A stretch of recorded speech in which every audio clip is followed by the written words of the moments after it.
उड़ जा काले बाला तेरे रूट विच ब्लेड पावा।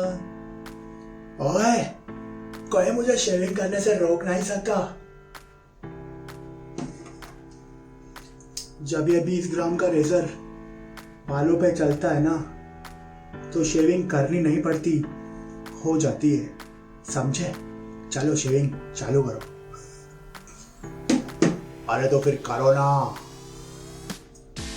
दोस्तों बहुत अभी कॉमेडी। अब आज देखो, अभी मैंने खास करके ना आप लोगों के लिए बढ़ाई है दाढ़ी। अब मुझे याद भी नहीं है 10 दिन हो गए, 8 दिन हो गए, कितने दिन हो गए। हाँ, एक हफ्ते से तो ऊपर हो ही गया आराम से। देख भी रहोगे कैसा जंगल हो गया है। तो अब क्यों आप कुछ, हमने थोड़ी बोला था बढ़ाने को, क्यों बढ़ा ली तुमने? तो ऐसा नहीं है, रीज़न है।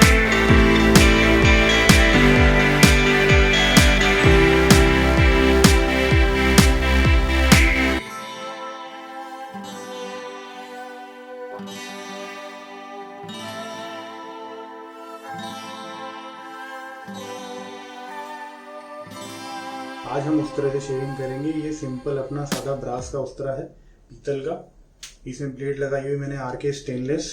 यहाँ पे बता दूंगा आरके स्टेनलेस। आपको उंगली हिल क्यों रही है भाई?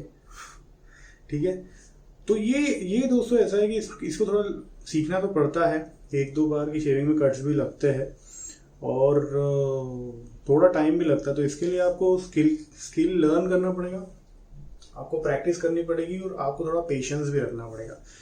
लेकिन अगर आपको ये तरीका पसंद आ गया तो फिर आप डी रेजर वगैरह पे जाओगे ही नहीं। आप तो 2-3 दिन में भी उस तरह से ही बनाने लग जाओगे दाढ़ी। काफ़ी लोग हैं, मेरे फ्रेंड है राहुल शुक्ला, उन्होंने भी उस तरह से शेविंग करना शुरू किया। उसके बाद विग्नीश है, विग्नीश मनोहरन, उन्होंने उस तरह से करना शुरू किया शेविंग। उदय रूगे। इंडियन वेट शेवर्स में दोस्तों हम एक दूसरे को ऐसे ही इंस्पायर करते हैं। अलग अलग टेक्निक्स, अलग अलग कॉन्सेप्ट, अलग अलग प्रोडक्ट्स के बारे में हम अवेयर रहते हैं, एक दूसरे को करते हैं, और टेक्निक्स के बारे में भी तो बहुत मज़ा आता है। सो यह दिवास जी ने भी ट्राई किया था, तो I am very very happy उन्होंने ट्राई किया। और मैं उम्मीद करता हूँ कि आगे भी वो ट्राई करेंगे। पहली बार में कट्स लगते हैं Divas ji, don't get disheartened, we are all with you. तो आज ट्राई करते हैं। पता नहीं भाई, हो सकता है मैं भी कट्स लगा लूँ। काफ़ी दिनों बात कर रहा हूँ, बट चलो अब बकवास बंद और शेविंग चालू। प्रोडक्ट्स मैं आपको जैसे जैसे यूज़ करते होंगे वैसे ही बताऊंगा उनके बारे में। मैंने सिर्फ क्या किया है, मेरा जो ये एर्गो वाला फेस वॉश है, मॉइस्चराइजिंग फेस वॉश विथ नीम, इसमें मैं फेस वॉश कर लिया। लेकिन मैं आज प्री शेव ऑयल भी यूज़ करूँगा। तो प्री शेव ऑयल, अब हमारे फ्रेंड है Naval, who is from Dehradun, and उन्होंने अभी रिसेंटली इंडियन वेट शेवर्स में एक पोस्ट में ये शेयर किया था कि भाई आप प्री शेव ऑयल ना थोड़ा सा चेहरे पे 5 मिनट रहने दो और उसके बाद में आप शेविंग करो और देखो आप फिर रिजल्ट कैसा होता है। तो आज हम वही करेंगे। प्री शेव ऑयल थोड़ा सा लगा के रखता हूँ और इन द मीन वाइल बोल लादरिंग करेंगे, आगे देखते हैं। तो ये प्री शेव ऑयल वही है जो मैंने खुद के लिए बनाया था। अब तो आज मैं पानी नहीं लगाया अभी फिलहाल, ओके। तो थोड़ा सा लेता हूँ, 3-4 ड्रॉप्स, ज़्यादा थिक भी नहीं, पतला है।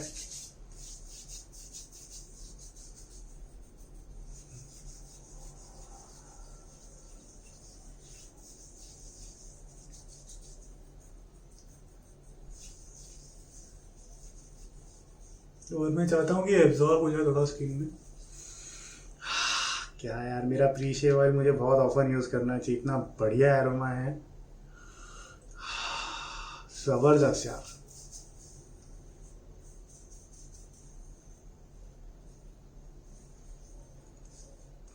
रेसिपी मैंने बहुत टाइम पहले आपको बताई थी, काफ़ी महीनों या आई गेस 1 साल हो गया होगा उस बात को जब मैंने आपको रेसिपी बताई थी। ठीक है, चलो अब ये हो गया। अब मैं क्या करता हूँ, क्योंकि प्री शेव ऑयल यूज़ किया तो हाथ तो धोने पड़ेंगे, हाथ धो लेता हूँ और फटाफट फिर बोल लादरिंग की तरफ जाते हैं। ओके जी, सो हाथ हो गए एकदम साफ और अब बोल लादरिंग। तो बोल लादरिंग के लिए पर्ल का शेविंग बोल, ये वाला। और आज हम यूज़ करेंगे old spice fresh lime. Rozia pro का ब्रश गीला है पर पानी गिर नहीं रहा। चालू करते हैं लादर बनाना। Good aroma.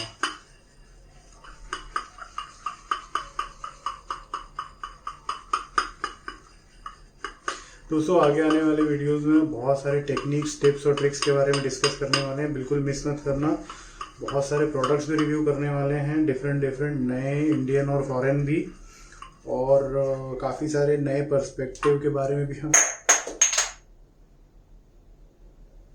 टेकिंग सम मोर, क्योंकि मैंने ब्रश गिरा दिया था। तो क्या कर रहा हूँ यार मैं।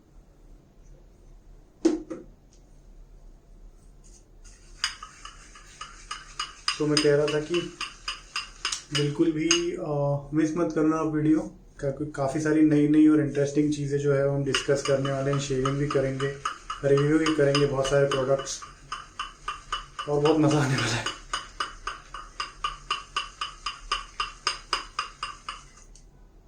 Good, very fresh aroma.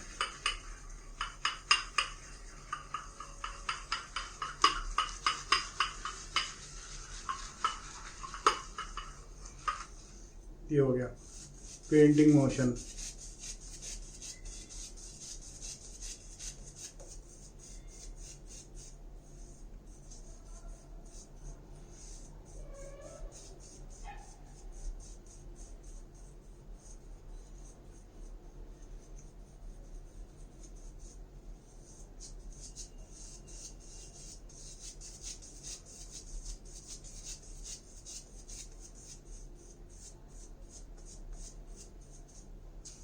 थोड़ा सा और ले लेते हैं।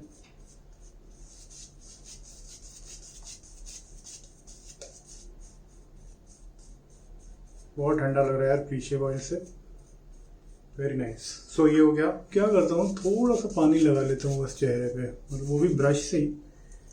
तो सिर्फ 3-4 ड्रॉप्स पानी के, और ये जस्ट एक्स्ट्रा मॉइस्चर, क्योंकि ज़्यादा टाइम तक लादर मेंटेन करना है ना। थोड़ा धीरे धीरे शेविंग करेंगे, शेवेट से कर रहे भाई बहुत दिनों बाद, तो जरा सी भी गड़बड़ नहीं होनी चाहिए, निकट जाता है। थोड़ा सा रनवेज को क्लियर करते हैं।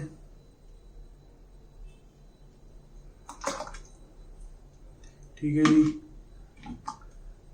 Local shavette, brass made, RK stainless blade half, first pass with the grain, skin stretch. एक मिनट, इतनी जल्दी भी क्या है। उस तरह से शेवेट से शेविंग करेंगे, लेकिन इससे पहले कि आप उस तरह और ब्लेड को अपने चेहरे पे लगाओ, कुछ बातें ध्यान देना ज़रूरी है। जैसे कि नंबर 1, उस तरह से शेविंग करने के लिए आपको एक एटीट्यूड रखना पड़ेगा, एक लर्निंग एटीट्यूड रखना पड़ेगा, एक माइंडसेट बनाना पड़ेगा कि मैं कुछ सीख रहा हूँ, एक लर्निंग कर्व है, मुझे थोड़ी मेहनत करनी पड़ेगी। और एकदम से पहली शेव में ही ज़रूरी नहीं है कि आपको अच्छी शेविंग मिल जाएगी। अगर मिल जाती है बहुत अच्छा, लेकिन ज़रूरी नहीं है। आप एक्सपेक्ट मत करो कि उस तरह से पहली शेविंग ही बहुत अच्छी होगी। मैपिंग, अब ग्रेन मैपिंग का मतलब क्या होता है दोस्तों, इसके बारे में मैं डिटेल वीडियो बनाऊंगा, लेकिन इस लर्निंग में मैं आपको संक्षेप से मैं बता देता हूँ, एक शॉर्ट में बता देता हूँ कि देखो, जो बाल यहाँ से यहाँ उग रहे हैं, तो ये हो गया विद द ग्रेन। ठीक है, जो बाल यहाँ से यहाँ उग रहे हैं, जो डायरेक्शन है बाल उगने की, उसको बोलते हैं ग्रेन। तो ये हो गया विद द ग्रेन, ये हो गया अक्रॉस द ग्रेन, और ये हो गया अगेंस्ट द ग्रेन। इस एरिया के लिए अगर आप यहाँ इस एरिया में देखेंगे, तो यहाँ पे देखिए कैसे बालों की डायरेक्शन कितनी सारी है। यहाँ से यूँ आ रहे हैं, यहाँ से यूँ आ रहे हैं, ऐसे अलग अलग। तो आपको ध्यान देना पड़ेगा। यहाँ से देखिए, ये विद द ग्रेन, ये अक्रॉस द ग्रेन, ये भी अक्रॉस द ग्रेन, और ये अगेंस्ट द ग्रेन। अब ग्रेन मैपिंग आपको आपके जो बालों की जानने के लिए थोड़े से बाल उगाने पड़ेंगे 5-6 दिन। अब ये देखो थोड़ा लाइन अप करके रखा है, तो कम दिनों की ग्रोथ है यहाँ पे। तो यहाँ पे अच्छे से नहीं बता पड़ेगा आपको कि ग्रेन की डायरेक्शन क्या है या हेयर ग्रोथ की डायरेक्शन क्या है। इसलिए 4-5 दिन आप उगाओ, ताकि आपको आपके चेहरे की अलग अलग जगह पे ग्रेन की डायरेक्शन क्या है या हेयर की डायरेक्शन क्या है उगने की, वो आपको पता पड़ जाएगा। उसके बाद देखो दोस्तों, जैसे लास्ट टाइम हमने डिस्कस किया था, 2 टाइप के मोस्टली उस तरह यूज़ होते हैं, एक ये क्लिप टाइप वाला और एक ये पुश टाइप वाला। तो चाहे आप कोई सा भी उस तरह यूज़ करो, मैं सजेस्ट करूँगा आप पुश टाइप यूज़ करो। इसको लोड करना ब्लेड इसमें, और थोड़ा सा ये ग्रिप इसमें ज़्यादा अच्छी होती है स्टार्टिंग के हिसाब से। फिर आप डेफिनेटली क्लिप टाइप उस तरह भी यूज़ कर सकते हो। लेकिन आपने एक्चुअल शेव करने से पहले, जैसे ही आप उस तरह खरीदते हो या लाते हो कहीं से भी, तो आपने एक्चुअल शेव करने से पहले थोड़ा सा ड्राई रन करके देखना है। ड्राई रन मतलब क्या, नकली नकली में चला के देखना है कि भाई आप अलग अलग हिस्सों पे चेहरे के कैसे कैसे स्ट्रोक्स लेंगे। तो जैसे फॉर एग्जांपल इस जगह पे स्किन स्ट्रेच करके आप इस तरीके के स्ट्रोक्स लेंगे, ठीक, ग्रेन के हिसाब से। फिर आप इस तरीके से स्ट्रोक्स लेंगे, फिर आप यूँ स्किन पुल करके इस तरीके से स्ट्रोक्स लेंगे, इस तरीके से आप स्ट्रोक्स लेंगे। तो आपको ड्राई रन करना पड़ेगा। फिर खास करके जो लोग राइटी हैं उनको लेफ्ट साइड पे, जो लोग लेफ्टी हैं उनको राइट साइड पे कैसे हम शेविंग करेंगे इस बारे में ध्यान देना पड़ेगा। तो एक तरीका ये है, ये बैक हैंड स्ट्रोक है, इस तरीके से आप शेविंग कर सकते हो, या फिर उसी साइड पे इस तरीके से आप शेविंग कर सकते हो। फिर आप गर्दन पे कैसे शेविंग करेंगे, इस तरीके से, ये आपको ध्यान देना पड़ेगा। एंगल का भी आपको ध्यान देना पड़ेगा। देखिए ऐसा एंगल नहीं होना चाहिए, ऐसा भी नहीं होना चाहिए और ऐसा भी नहीं होना चाहिए। आप इसको फ्लैट रखो, तो थोड़ा सा टिल्ट करो, बस थोड़ा सा, ये जो है ये फ्लैट हो गया एकदम, और उसके बाद थोड़ा सा टिल्ट करो और देखो, आप ट्राई करके देखो कौन सा एंगल सबसे ज़्यादा जम रहा है। बिल्कुल भी जोर नहीं लगाना, चाहे ये बहुत हल्की लगेगी आपको शेविंग, लेकिन जोर बिल्कुल नहीं लगाना। अब दोस्तों ग्रिप, सो ग्रिप काफ़ी टाइप्स की होती है और वो आपके हाथ की बनावट पे भी डिपेंड करता है कि आपके हाथ का स्ट्रक्चर कैसा है, छोटा है बड़ा है, तो आप उस हिसाब से जो है शेविंग को ग्रिप करके देखिए। तो ये 2 फिंगर ग्रिप है दोस्तों, जिसमें कि हमारा अंगूठा नीचे सपोर्ट देता है, 2 उंगलियां आगे और 2 उंगलियां पीछे, इस तरीके से ये ग्रिप काम करती है। एक और ग्रिप है 3 फिंगर ग्रिप, जिसमें कि 3 उंगलियां आगे, अंगूठा हमेशा नीचे और ये छोटी वाली उंगली पीछे रहेगी यहाँ पे, इस तरीके से। फिर एक 1 फिंगर ग्रिप भी होती है, इस तरीके से, एक उंगली आगे बाकी सब पीछे, अंगूठा नीचे, ये भी होता है। फिर एक बैक हैंड ग्रिप होती है, जिसमें कि अंगूठा इस तरीके से आ जाता है, आप यूँ शेविंग को पकड़ते हैं और यूँ आप शेविंग करते हैं। जनरली अगेंस्ट द ग्रेन या इस तरीके से शेविंग करने के लिए भी हो सकता है। अब आप कान को थोड़ा स्ट्रेच करके यहाँ से अक्रॉस द ग्रोथ इस तरीके से भी स्किन को स्ट्रेच करते हुए शेविंग कर सकते हो। आप ध्यान दो, कभी भी आपने बार्बर शॉप में या सैलून में शेविंग कराई होगी तो जो हमारे जो सैलून के कर्मचारी होते हैं वो जब शेव करते हैं तो किस तरीके से स्ट्रोक्स करते हैं वो आप ध्यान दो, उस तरीके से भी आप ट्राई करो तो भी आपको शेविंग अच्छी मिल सकती है। एक और बात दोस्तों, ये मेरा सजेशन है, आप चाहें तो इसको इस्तेमाल करो, मैंने यूज़ किया है, मुझे हमेशा इससे फ़ायदा हुआ है। जब भी आप एग्रेसिव रेज़र से शेविंग करो, जैसे उस तरह या ओपन कोम रेज़र, प्री शेव ऑयल या प्री शेव क्रीम या प्री शेव जेल ज़रूर लगाओ, उससे आपकी शेविंग अच्छी बनेगी। कट्स और निक्स और इरिटेशन होने के चांसेस काफ़ी कम हो जाते हैं, ठीक है। सो और ख़ासकर से उस तरह के साथ में तो ज़रूरी है। तो अगर आप ये सब बातें ध्यान रखते हैं तो आगे आप देखेंगे ही आप एक अच्छी शेविंग कर सकते हैं, और उस तरह से 1 पास शेविंग में काफ़ी स्मूथ शेविंग मिलने की आपको चांसेस रहते हैं। तो अगर आप अच्छे से उस तरह से शेविंग करेंगे तो आपको बहुत मज़ा आने वाला है। वीडियो देखिए, अब आगे एंजॉय कीजिए।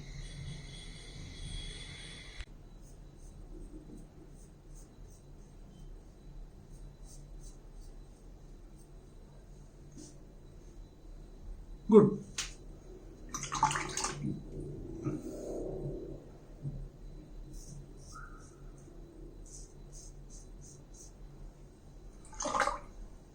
अच्छा दोस्तों, ऐसा कोई ज़रूरी नहीं कि आपको 2 पास 3 पास करने ही है।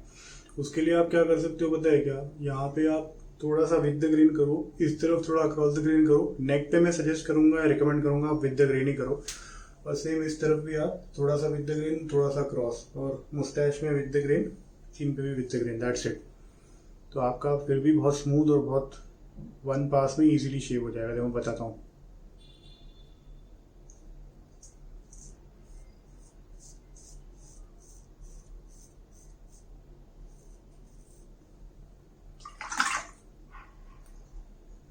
अब नेक पे विद द ग्रेन।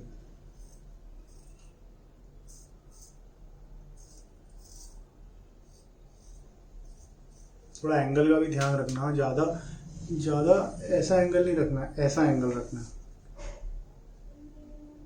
ऐसा नहीं रख, ऐसा रखना है, ठीक है जी।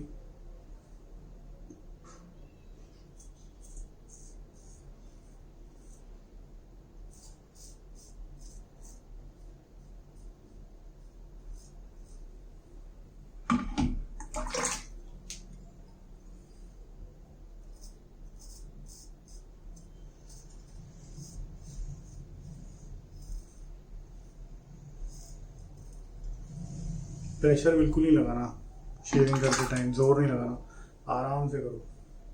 अब जो राइटी लोग हैं वो लेफ्ट साइड पे कैसे करेंगे शेविंग, जो उनका नॉन प्रोमिनेंट साइड है, तो बहुत सारे तरीके हैं। सबसे स्ट्रेट फॉरवर्ड तरीका तो ये है कि आप इस तरीके से रखो रेजर आपका, और शेविंग करो लेफ्ट हैंड से, लेफ्ट साइड पे लेफ्ट हैंड से, आपका लेफ्ट हैंड पे लेफ्ट साइड से। ठीक है, इस तरीके से कर सकते हो।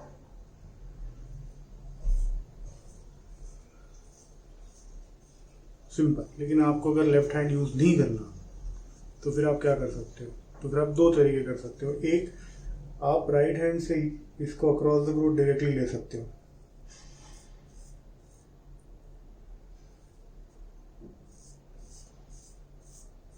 तो भी आपकी स्मूथी होगी, क्योंकि इतना एग्रेसिव होता है ये कि आप फर्स्ट पास में भी अक्रॉस द ग्रेन करोगे तो भी वो आराम से स्मूथली निकाल देता है। आपका सिर्फ एंगल और जो आपका स्ट्रोक लेने का तरीका है वो सही होना चाहिए, तो ये पूरा हो जाता है। बार बार लोग ऐसे ही करते हैं। तीसरा तरीका है कि भाई अगर ऐसे नहीं करना across the growth, with the grain ही करना है मैंडेटरीली, तो आप रेजर को इस तरीके से पकड़ो और फिर इसको ऐसे करके आप ऐसे भी कर सकते हो।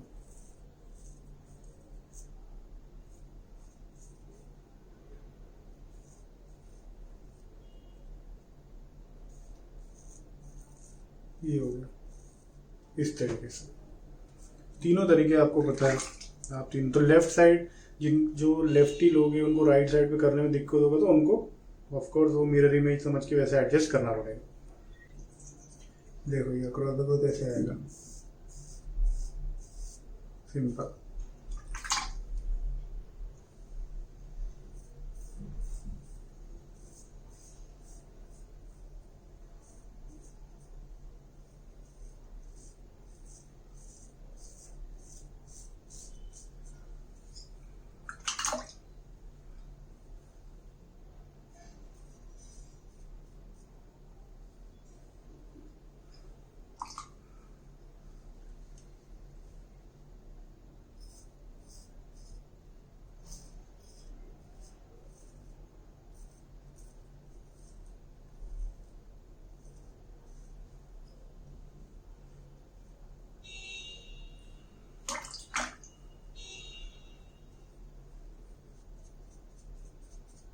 क्रीम अगर हट गया है शेविंग क्रीम और आपको शेविंग करना है तो वापस से क्रीम लगा के करो उसी एरिया पे। शेवेट से तो बिल्कुल बार बार मत करो आप, क्रीम हट गया शेवेट वहां मत चलाओ।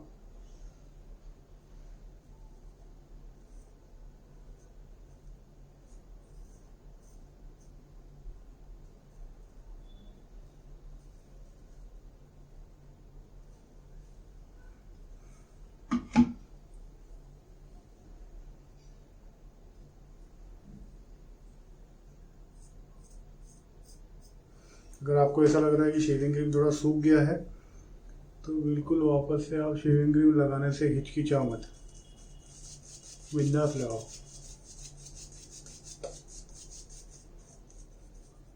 बिल्कुल भी सूखा नहीं होना चाहिए, मॉइस्चर पूरा कंप्लीटली ड्यूरिंग द शेव होना ही चाहिए।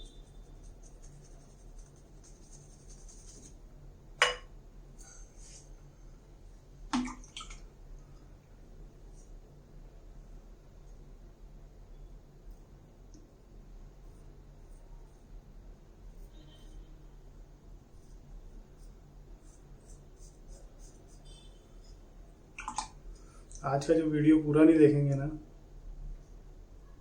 एंड का सेक्शन सबसे इम्पोर्टेंट है।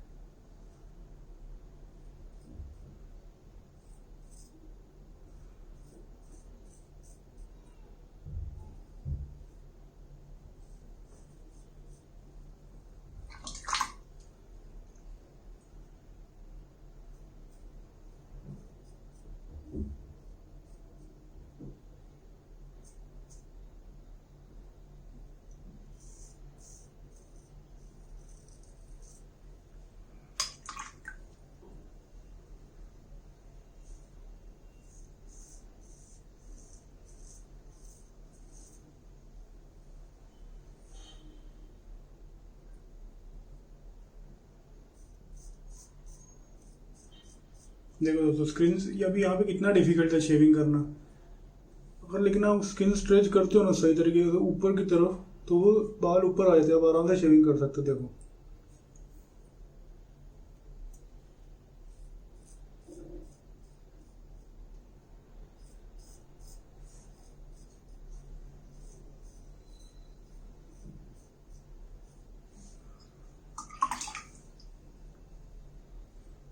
ये देखो ये अभी ऐसे चलाऊंगा तो बड़ा डिफिकल्ट हो जाएगा। और ये अब आप बोलोगे आपको कैसे पता, यार ये मैं सब कर चुका हूँ एक्सपेरिमेंट ना, और उसके बाद ही बता रहा हूँ। ये सब कर चुका हूँ मैं, सब भुगत चुका हूँ, cuts, nicks irritation, razor bumps, razor burns सब हो चुका है मेरे को, और उसके बाद ही मैंने ये टेक्निक्स डेवलप की है। सो अगर ऐसे करने जाऊँगा बहुत बहुत डिफिकल्ट होता है, हो तो जाएगा लेकिन बहुत डिफिकल्ट होता है। तो आप क्या करो, सिंपल है, इसको ऊपर कर लो ना, make it as plain as possible, as plain as possible.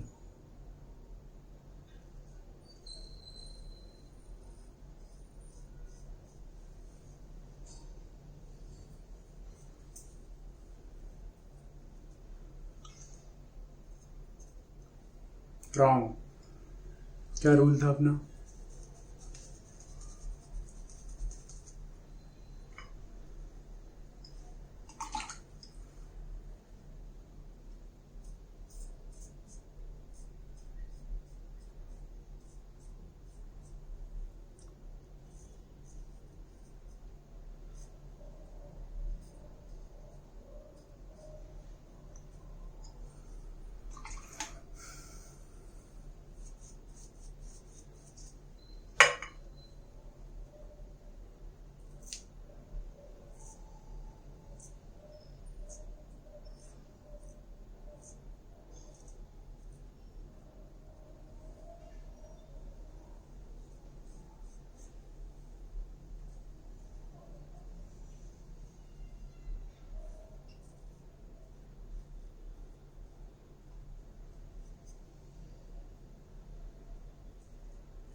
ये देखो, ये करने के लिए आपका जो लाइनअप करने के लिए साइड बर्न्स या जो कल में हैं उनको लाइनअप करने के लिए, देखो ये तरीका बहुत बढ़िया, यहाँ रखो, उड़ा दो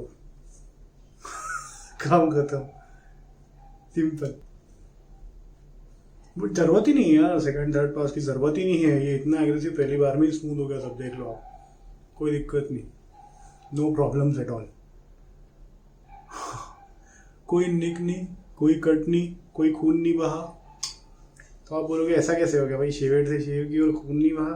तो भाई कुछ राज है उसके, आपको आफ्टर शेव सेक्शन के बाद में बताता हूँ। मैं पॉज का बटन दबाया और प्ले करना ही भूल गया, तो मैंने कुछ नहीं किया, मैंने फिटकरी लगाई है एनम जो है पानी लगा के, वो लगाया सिंपल। अब रिंस कर लेता हूँ वापस से इसको। अब पानी वैसे ही रहने दिया, ठीक है। अब after shave Old spice fresh lime after shave lotion, थोड़ा सा इसको शेक करके उंगली को ये इसके ओपनिंग पे रखो, थोड़ा सा लेना, ज़्यादा नहीं, बस। बहुत बढ़िया यार, old spice is one of the very unique aromas. अब इसमें क्या, ये आफ्टर शेव मैंने कार्डी भी की थी, मैंने इसमें लाइम एसेंशियल ऑयल डाला था, उससे फ्रेग्रेंस तो बढ़ गया, लेकिन उससे इरिटेशन भी थोड़ी बढ़ जाता है, खास करके अगर आप शेविंग करके एकदम से सनलाइट में जाओ तो जो सीट्रस इसेंशियल ऑयल्स होते हैं उनकी टेंडेंसी होती है बर्न करने की। तो ये जो है भाई आफ्टर शेव भी लग गया, शेविंग अपनी हो चुकी है। अब बात करेंगे guidance on how to start using शेवेट।